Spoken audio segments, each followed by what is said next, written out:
لا يتكلم أحد بموت رسول الله إلا ضربته.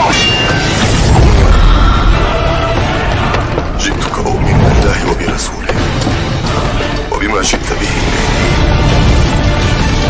وقد أعذرت إليكم وأعذرتموني.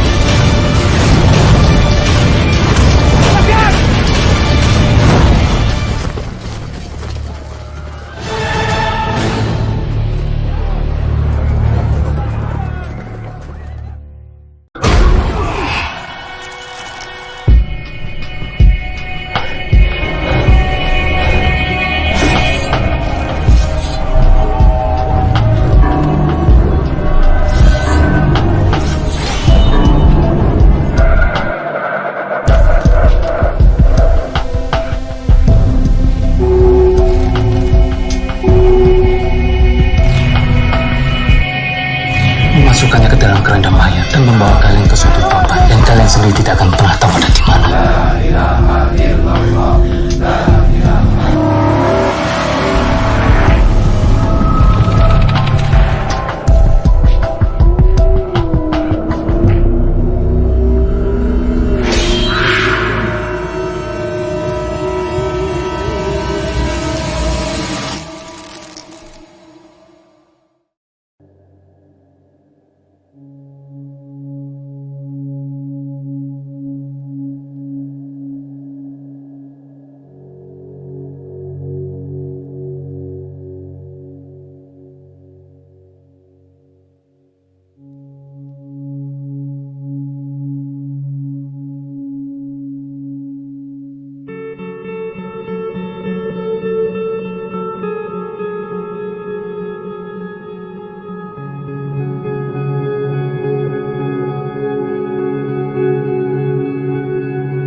Hadirin sekalian,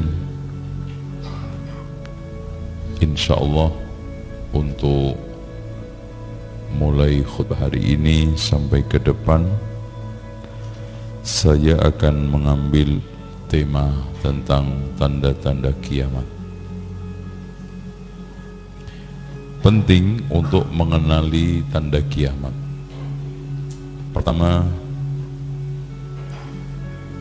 sebagai realisasi iman kepada gaib. Gaib itu kalau kita terjemahkan ke dalam bahasa Latin itu fiksi. Jadi kalau kitab suci itu fiksi, itu nggak salah. Karena muatan kitab suci itu semuanya memuat perkara-perkara gaib kebanyakan. Beda dengan fiktif. Kalau fiktif itu dusta, bohong. Makanya kalau gaib itu diterjemahkan dengan mistik itu salah. Mistik itu perkara di luar nalar yang tidak berdasarkan dalil, yang nanti larinya biasanya khurafat, tahayul. Ya, kalau gaib itu perkara di luar nalar yang didasarkan atas dalil. Contoh, malaikat itu kita tidak bisa tangkap,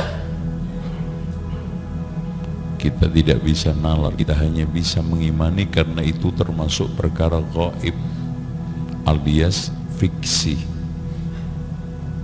Oke. Allah berfirman, alladzina yu'minuna bil ghaib. Termasuk alam kubur adalah ghaib. Dajjal, Ya'juj Ma'juj, keluarnya asap nanti membunuh setiap orang yang beriman adalah perkara gaib. Termasuk nanti akan terjadi perang antara Yahudi dengan Muslim, itu gaib. Oke. Faedah mempelajari tanda-tanda kiamat yang kedua adalah kita siap siaga untuk menyambut kiamat. Karena dengan tanda-tanda itu kita sedang ada di zaman mana itu tahu jadinya. Oh, kita sedang pada zaman yang telah diprediksi oleh Rasulullah, sinfani min ahlin nar. Ada dua kelompok manusia termasuk penghuni neraka.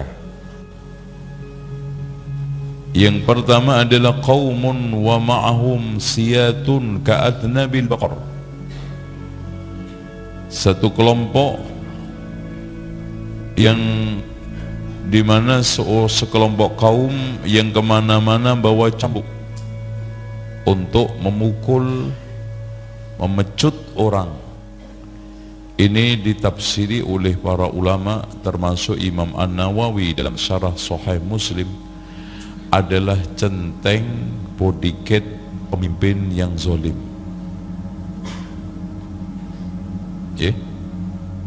Siapa aja, pakai seragam atau tidak pakai seragam, siapa saja yang melindungi penguasa yang zalim itu termasuk hadis tersebut. Yang keduanya adalah nisaun kasiyatun ariyat, perempuan yang pakaian tapi telanjang, ma'ilatin mumilat, jalannya lenggok-lenggok. Dalam tafsir lain ulama memberikan tafsir menyesatkan dan menggelincirkan, karena wanita macam seperti ini menggelincirkan laki-laki, menggoda laki-laki.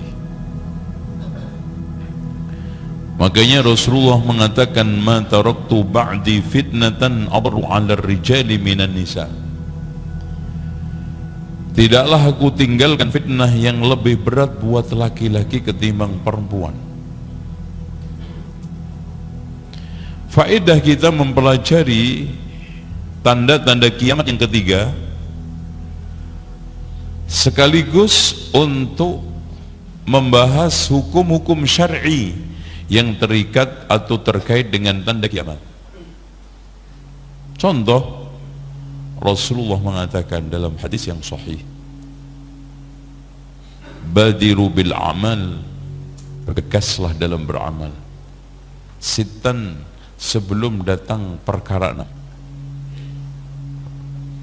Di antaranya perkara 6 itu apa? Satu, imaratus sufaha, munculnya penguasa-penguasa yang dungu.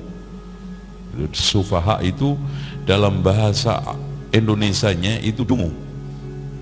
Jadi istilah dungu itu juga syar'i. Safih itu dalam bahasa Indonesianya apa? Dungu. Jadi munculnya pemimpin-pemimpin yang dungu, imaratus sufaha, karena mengendalikan kepemimpinan di atas kebodohan, kepandiran dan kedunguan. Safih namanya. Realitasnya safih itu jual ayam ditawar 5.000, maunya 3.000. Kenapa analisanya? Duit 3.000 itu lembarannya lebih banyak daripada 5.000. Makanya ayamnya ditawar 5.000 nggak mau, malah marah-marah. Enak aja melihara ayam susah-susah, cuma ditawar 5.000. Pokoknya kalau nggak 3.000 nggak mau. Itu namanya dungu. Yang keduanya adalah bai'ul hukmi, jual beli hukum. Dan realitas kita sekarang mendapati satu kondisi, orang transaksi hukum suatu hal yang biasa. Makanya hakim itu 3, 2-nya di neraka, 1-nya di surga. Hakim yang menghukumi perkara di atas kebodohan, finnar. Hakim yang menghukumi di atas mengikuti hawa nafsu, dan hakim yang menghukumi di atas keadilan. Yang ketiganya adalah istighfafan biddam, meremehkan darah. Di antara tanda akhir zaman banyak orang yang meremehkan darah. Pembunuhan terjadi dengan mudah. Ini sudah mulai ngantuk. Tolong diperhatikan, jangan ngantuk. Sebelum Jumat makan apa sih? Makan bom molotov kalian? Udah bangun. Ini ya. Sekarang saya nggak memperingatkan, yang ngantuk langsung saya denda. Ada pakai duit 10.000 kan lumayan. Anda ngantuk 10 kan 100 sudah ya. Baik. Istighfafan biddam, pembunuhan karena dilatar belakangi tidak ada kejelasan hukum. Bahkan pembunuh dengan sadis hanya dihukum 2 tahun. Padahal di dalam Islam itu dikisos. Makanya Allah berfirman, wa fil qisasi hayatun. Dalam kisos itu ada kehidupan. Karena setelah prosesi kisos dipertontonkan di halayak ramai, orang akan jerah untuk membunuh. Sehingga tidak ada orang yang nekat membunuh kecuali orang yang bosan hidup. Enggak ada.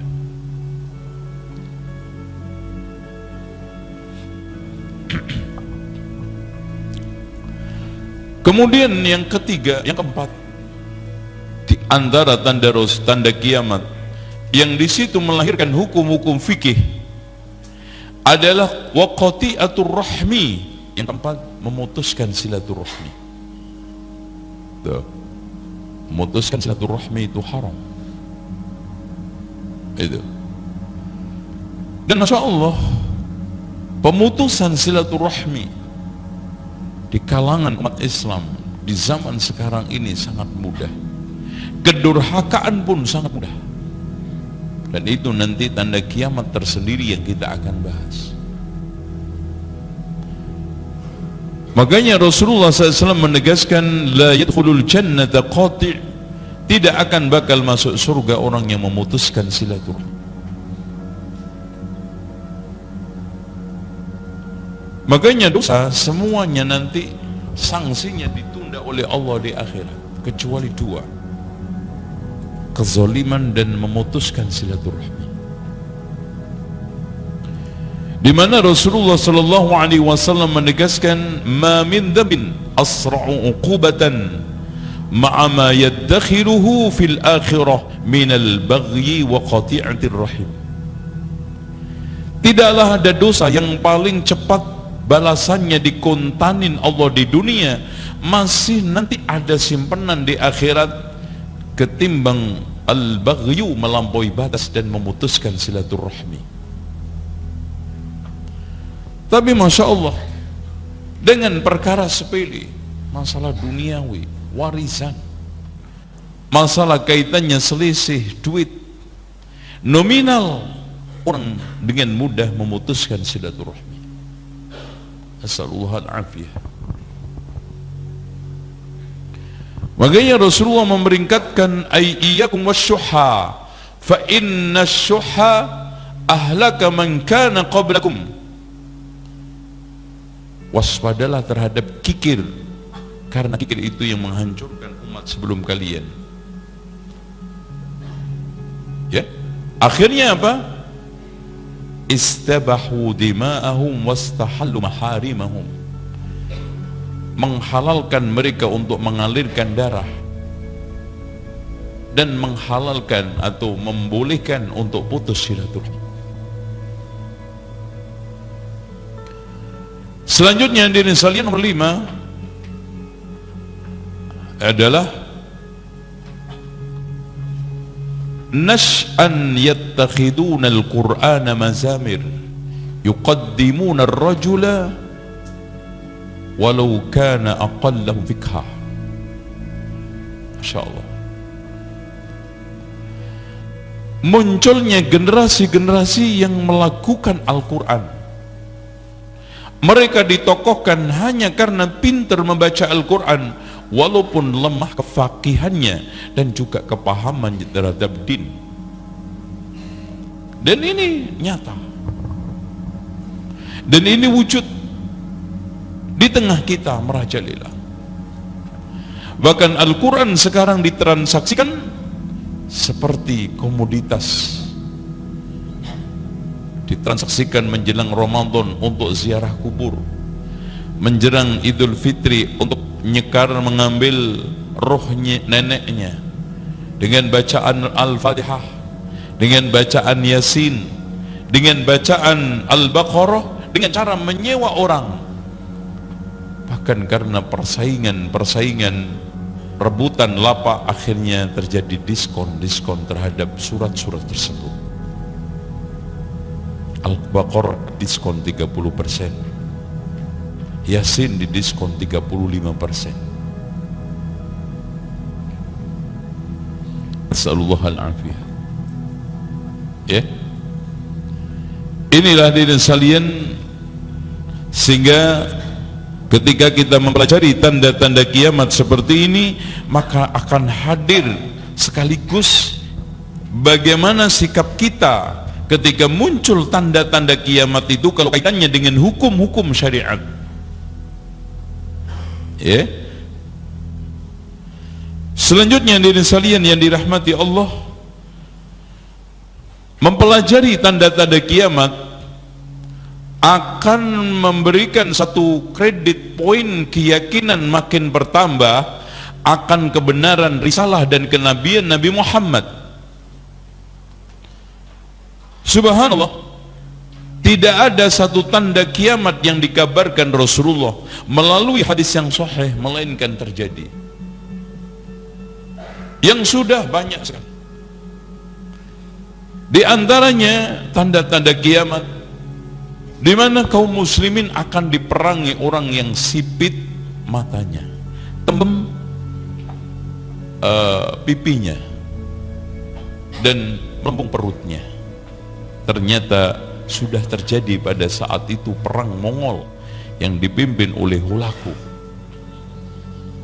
Terus kemudian Hulagu memiliki anak namanya Genghis Khan. Terus kemudian Genghis Khan memiliki anak Kublai Khan. Pada abad ke-12 atau 13 mereka mengirimkan pasukan ke Jawa. Ketika itu kerajaan Singosari yang menghadangnya. Ini wakil. Dan Rasulullah menjelaskan secara rinci, mereka mengenakan sandal-sandal yang terbuat dari bulu karena mereka orang-orang pegunungan.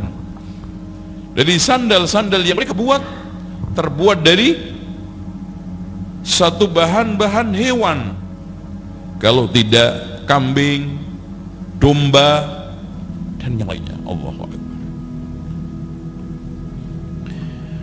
Kemudian hadirin sekalian, mengenali tanda-tanda kiamat melalui dalil-dalil yang sahih akan mengajak kita menyikapi perubahan zaman ini dengan cara yang syar'i. Ya. Karena kadang-kadang di antara kita dengan mudah menyebarkan tanda-tanda kiamat dengan dasar fiktif, dengan dasar hadis-hadis palsu, seperti tentang masalah akan adanya perang di Timur Tengah, benderanya hitam, terus kemudian ada la ilaha illallah, ya, mereka dipimpin oleh seorang yang namanya Saddam. Ini semuanya hadisnya palsu, sehingga kadang-kadang sebagian pihak betul-betulkan, diada-ada, dicocokkan dengan hadis palsu tersebut seakan itu perkara realitas. Contoh aja keberadaan apa itu yang di Irak yang suka membunuh itu siapa? ISIS, ya. ISIS itu kan keberadaannya direkayasa supaya cocok terhadap suatu hadis-hadis tertentu yang itu notabene hadisnya adalah palsu, walaupun memang ada sebagian yang sahih. Dicocokkan. Kemudian kita bersiap untuk faedah kita mempelajari tanda-tanda kiamat, bersiap kapanpun kiamat hadir kita siap. Dan itu adalah kewajiban dan itu sikap kaum muslimin. Seperti kita kaum muslimin itu kalau dikabarin kiamat, seperti kita dikabarkan daerah muncul akan diserang oleh musuh. Bagi orang yang beriman, tidak peduli musuh itu datangnya besok, minggu depan, bulan depan, tahun depan, atau mungkin 5 tahun yang akan datang. Yang penting adalah siap. Untuk apa kalau kita tidak siap? Meski musuh itu datang 5 tahun yang akan datang, 10 tahun yang akan datang, tetap aja lemah. Tapi betapa hebat seorang kalau sudah siap, meski musuh itu datang besok, Masya Allah, siap berlaga. Itulah iman yang kita siapkan, keyakinan yang kita siapkan, sehingga kapanpun kiamat ketika datang, idza zulzilatil ardu zilzalaha wa akhrajatil ardu asqalaha, kita akan siap. Dan insya Allah nanti kita akan menjadikan tentang prosesi kiamat di akhir daripada penjelasan tanda-tanda kiamat. Bahkan di sana ada satu asar yang diturunkan oleh Imam Ibnu Katsir. Barang siapa yang ingin melihat kiamat dan kejadian kiamat seperti melihat dengan mata kepala, hendaknya membaca 2 surat At-Takwir idza syamsu kuwirat sama Al-Infitar idza sama'un fatarat. Selanjutnya dari sekalian, mengenali, mempelajari tanda-tanda kiamat akan memberikan satu poin di mana kita memiliki satu harapan. Di tengah umat Islam yang terpuruk, Palestina diganyang oleh Yahudi, umat Islam dibantai di Rohingya. Ternyata ketika kita mengenali tanda-tanda kiamat yang nanti umat Islam akan memenangkan perang dengan Yahudi, Konstantinopel akan dimenangkan, direbut oleh kaum muslimin, dan Eropa akan seluruhnya masuk Islam, memberikan satu poin kesemangatan. Apalagi nanti Banu Ishaq akan masuk Islam berbondong-bondong, ribuan. Siapa Banu Ishaq? Anak cucunya Nabi Ishaq. Siapa? Yahudi. Masuk Islam. Kemudian ada di sana, selanjutnya kita mempelajari tentang tanda-tanda kiamat, tidak lain adalah membuka cakrawala dan juga menjawab berbagai macam penasaran. Fitrah manusia itu, Mas, selalu penasaran dengan sesuatu kejadian-kejadian yang akan terjadi. Nah, kecenderungannya orang itu kalau tidak menggunakan panduan agama, ngarang. Katanya nanti di Indonesia akan keluar Ratu Adil, akan keluar Satrio Piningit, ini nanti tanda-tanda akhir zaman begini-begini. Bahkan cuma didasarkan atas primbon, atas ramalan-ramalan Joyoboyo. Nah, ketika antum sekarang mempelajari hadis-hadis Rasulullah seperti ini, mendapatkan satu pemuasan di dalam apa? Menjawab penasaran tersebut. Tidak hayalan. Dan selanjutnya, iman terhadap tanda-tanda kiamat akan menambah kuatnya keimanan kita terhadap agama secara keseluruhan. Dan terakhir, kita berikan satu dasar. Dasar kita mengimani tanda-tanda kiamat cuma 2. Kita mengandalkan nas dan bertanya kepada ulama, fas'alu ahla dzikri in kuntum la ta'lamun. Dan jangan kita itu bermudah-mudahan menerapkan tanda kiamat pada suatu kejadian yang realitas sekarang. Menerapkan umpamanya, oh yang dimaksud Dajjal adalah si fulan, yang dimaksudkan Ya'jud Ma'jud si fulan, bangsa ini. Nggak boleh. Kenapa? Menempatkan tanda-tanda kiamat pada satu kasuistis itu membutuhkan dalil tersendiri. Ya, oleh karena itu kita pelajari nas-nas dari Al-Quran dan Sunnah. Kemudian kalau kita tidak tanya kepada ulama, fas'alu ahla dzikri, itu jawaban terbaik untuk mengenali dan mempelajari tanda-tanda kiamat. Aqulu qawli hadza wastaghfirullah li wa lakum wastaghfirullahal azim innallahal ghafurur rahim. Allahumma salli ala Muhammadin wa ala ali Muhammad kama sallaita ala Ibrahim wa ala ali Ibrahim innaka Hamidum Majid. وارضهم عن الخلفاء الراشدين أبي بكر وعمر وعثمان وعلي وعن الصحابة وتابعين التابعين برحمتك يا أرحم الراحمين. اللهم اغفر للمسلمين والمسلمات والمؤمنين والمؤمنات الأحياء منهم والأموات. اللهم أرنا الحق حقا وارزقنا اتباعه وأرنا الباطل الباطلا وارزقنا اجتنابه. ربنا ظلمنا أنفسنا وإن لم تغفر لنا وترحمنا لنكونن من الخاسرين. ربنا لا تؤاخذنا إن نسينا واخطأنا ربنا ولا تحمل علينا إصرا كما حملته على الذين من قبلنا ربنا ولا تحملنا ما لا طاقة لنا به واعف عنا واغفر لنا وارحمنا أنت مولانا فانصرنا على القوم الكافرين. اللهم اقسم لنا من خشيتك ما تحول به بيننا وبين معصيتك ومن طاعتك ما تبلغنا به جنتك ومن اليقين ما تهون علينا مصائب الدنيا. اللهم متعنا بأسمائنا وبصارنا وقوتنا أبدا ما أحييتنا واجعله الوارث منا واجعل ثأرنا على من ظلمنا وانصرنا على من أذانا ولا تجعل مصيبتنا في ديننا ولا تجعل الدنيا أكبر همنا ولا مبلغ علمنا ولا تسلط علينا من لا يرحمنا. ربنا آتنا في الدنيا حسنة وفي الآخرة حسنة وقنا عذاب النار. ربنا لا تزغ قلوبنا بعد إذ هديتنا وهب لنا من لدنك رحمة إنك أنت الوهاب. ربنا اغفر لنا ولإخواننا الذين سبقونا بالإيمان ولا تجعل في قلوبنا غلا للذين آمنوا ربنا إنك رؤوف رحيم. ربنا هب لنا من أزواجنا وذريتنا قرة أعين واجعلنا للمتقين إماما. عباد الله إن الله يأمر بالعدل والإحسان وإيتاء ذي القربى وينهى عن الفحشاء والمنكر والبغي يعظكم لعلكم تذكرون ولذكر الله أكبر.